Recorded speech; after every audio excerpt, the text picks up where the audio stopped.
partner mong nakipagtalik sa iba habang kayo pa, mag-ingat ka dyan. Kasi hindi yan simpleng pagkakamali. Hindi yan nadala lang sa tukso. At lalong hindi yan maliit na bagay na pwede mong pagtakpan para lang hindi siya mapahiya. Kasi ang taong kayang humiga sa iba habang kayo pa is taong kayang tapakan ng tiwala kahit alam niyang ikaw ang masasaktan, mababasag, magkakastress pagkatapos. Kaya sana huwag mong isipin na katawan lang ang binigay niya. Kasama doon po ang respeto, kasama doon ang pangako, kasama doon ang halaga ng relasyon yung dalawa. At tandaan mo, bago niya ginawa yan, alam na niyang masasaktan ka. Alam niya nang gugulo ang isip mo, mawawala ang peace of mind mo.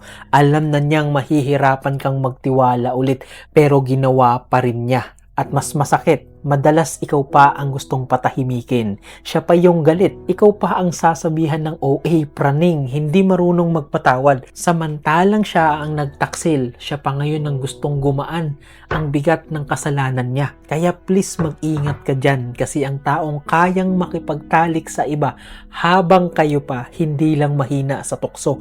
Kaya niyang ipagpalit ka kapag may nakita siyang mas gusto niya kasi hindi po talaga siya nadulas. Pinili niya ang pansamantalang sarap kaysa taong nagmamahal sa kanya. At tandaan mo, hindi siya nagkamali. Gumawa siya ng desisyong alam niyang sisira sa'yo. Sasaktan ka at higit sa lahat mag-overthink ka. At kung hindi pa rin siya nakokonsensya sa sakit na binigay niya sa'yo, huwag mong piliting ayusin ang taong komportableng saktan at sirain ka.